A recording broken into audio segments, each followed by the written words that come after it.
एक छोटे से गांव में हामिद नाम का लड़का रहता था। इसके वालिद का इंतकाल बचपन ही में हो गया था, लिहाजा उसकी माँ ने अकेले ही मेहनत करके उसकी परवरिश की। गुर्बत, भूख और तकालीफ के बावजूद माँ ने कभी हिम्मत ना हारी। वो खेतों में काम करती, दूसरों के घरों में सफाई करती, मगर बेटे को पढ़ाई के बगैर ना रखा।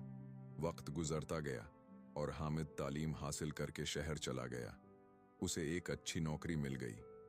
माँ खुशी से फूले न समाई और हर वक्त शुक्र अदा करती रहती। लेकिन शहर की जिंदगी ने हामिद को मसरूफ कर दिया। वो कभी कभार फोन करता और अक्सर कहता, हमी मेरे पास वक्त नहीं है, नौकरी बहुत मुश्किल है। माँ हमेशा नरमी से जवाब देती, बेटा अल्लाह तुझे खुश रखे, अपनी सेहत का ख्याल रखना। हामिद की तरक्की बढ़ती गई मगर माँ की सेहत गिरती गई। बढ़ापा, तन्हाई और मेहनत ने उसे कमजोर कर दिया। उसकी ख्वाहिश बस ये थी कि बेटा कुछ वक्त उसके पास गुजार ले।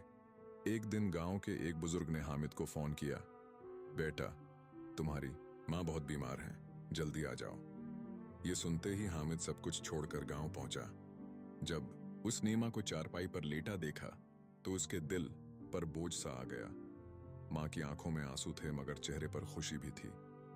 माँ ने कांपती हुई आवाज में कहा, बेटा तुम आ गए, मैं दुआ करती थी कि तुम्हें एक बार देख लूं।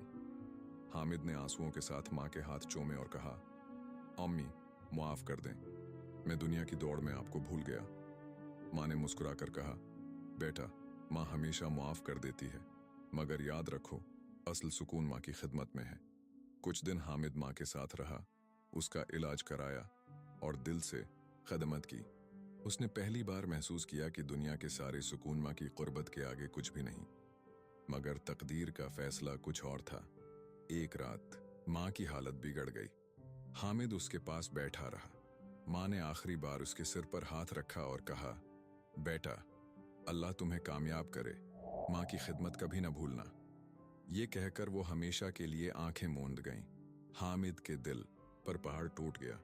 उसने अहद किया कि वो अपनी जिंदगी दूसरों की खिदमत और माँ की दुआओं को याद करके गुजारेगा। उसने सच में समझा कि दुनिया की सबसे बड़ी दौलत माँ की खिदमत और दुआ है। सबक, असल कामयाबी दौलत या शहरत नहीं बल्कि माँ की खिदमत है। माँ की दुआ इंसान के लिए सबसे बड़ी ताकत है। वक्त और मोहब्बत वालिदैन को देना दुनिया की सबसे बड़ी नेकी है। अगर आपको यह कहानी पसंद आई हो तो चैनल को सब्सक्राइब करें, वीडियो को लाइक और शेयर करना न भूलिए।